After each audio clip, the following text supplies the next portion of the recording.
Chapter 18, The End. It's going to be all right. I promise you.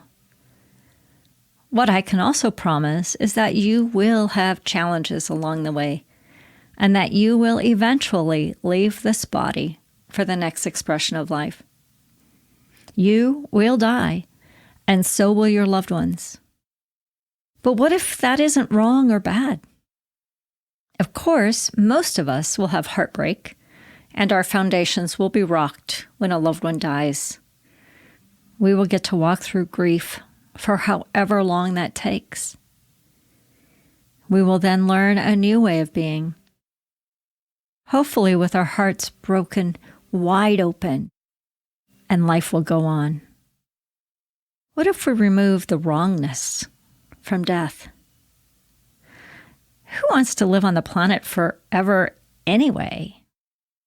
Now, my preference is that my friends and family stick around for a long, long, long time, that nothing bad happens to them, that they live lives full of ease and success and happiness. A friend of ours died yesterday. This man fought a long, hard fight with the challenges his body was having. He was diagnosed with cancer about 4 years ago and underwent treatment. He then had a surgery for back issues and was left paralyzed. The doctors told him he'd never walk again. Then he walked again.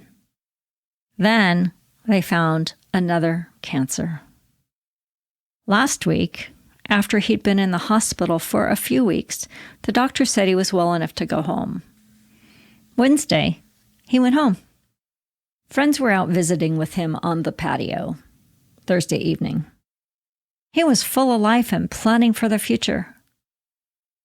He died that night at 10 p.m.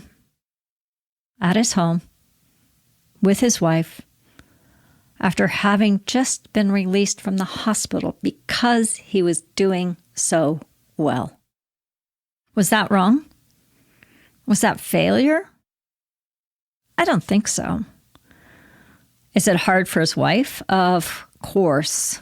For his friends? Yes, of course. Did he do it wrong? No. Was he broken? No. Even as his body was deteriorating, he and his soul were good. Remember the quote, "Everything is going to be all right in the end. If it's not yet all right, do not worry. It is not yet the end."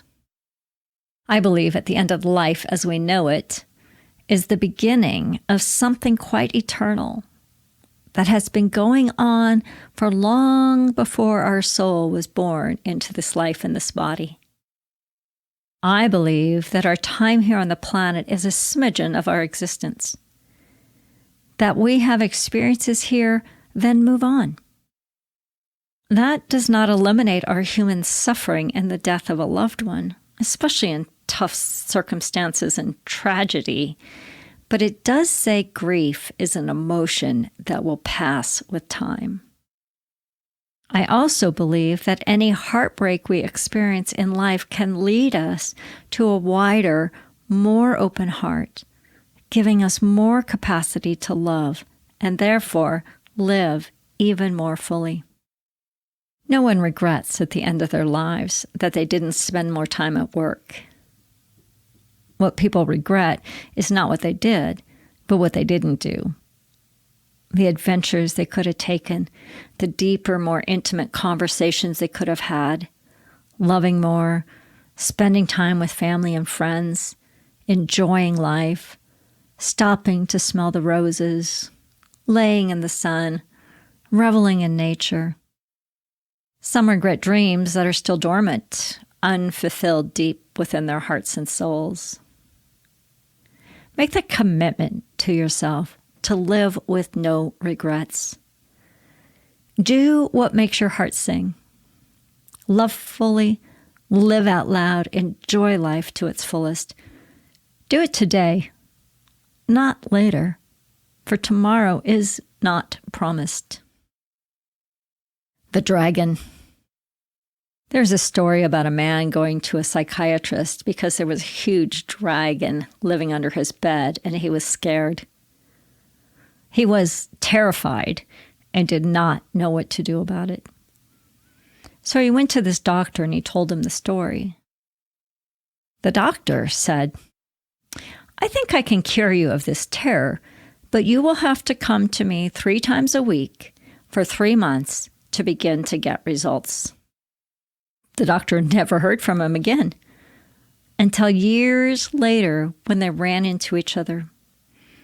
Because of the uniqueness of the case, the doctor remembered and asked the man what had happened to him. He replied, "I was more terrified of the money it would cost me to come to you than the dragon, so I went home and made friends with him." Make friends with your dragons. What is your dragon? Where do you live with fear still present? Over the past couple of years, I've been leaving my profession as a church minister. I had been doing that for a long time, over 16 years, and also had lived with the impulse to go outside the church walls. When I finally made the break and started off on my own, so to speak, I encountered yet another layer of fear. Within the context of minister, I was good at what I did. I am a fabulous teacher and facilitator and speaker. I have deep compassion for people and the tools to guide them. So I thought it would be an easy leap into a new arena. What I discovered is the amount of identity I had wrapped up in my title and the safety of the sanctuary container. I had a set audience, the congregation, and I served them well. Now, those container walls are gone, and I'm standing much more vulnerable, authentic, and raw than ever before. I'm having the feeling that I'm now doing what I was teaching all along. Everything in my life has led me to this point.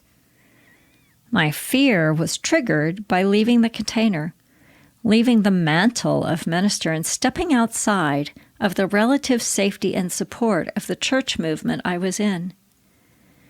I was called to leave the next level of familiarity and comfort.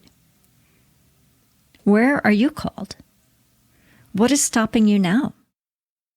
There is resistance in our collective consciousness to stepping out into the unknown.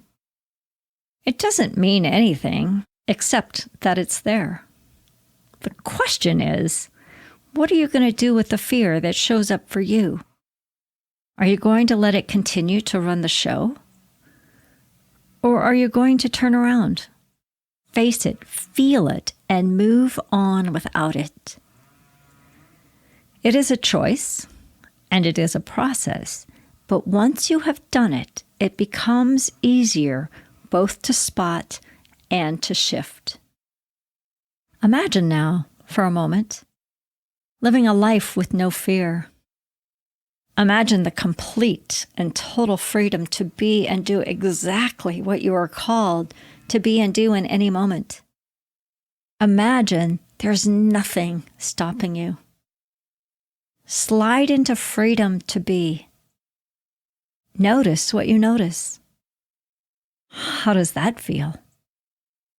Imagine truly living the life you are here to live, filled with your genius, love, grace, and so much fun.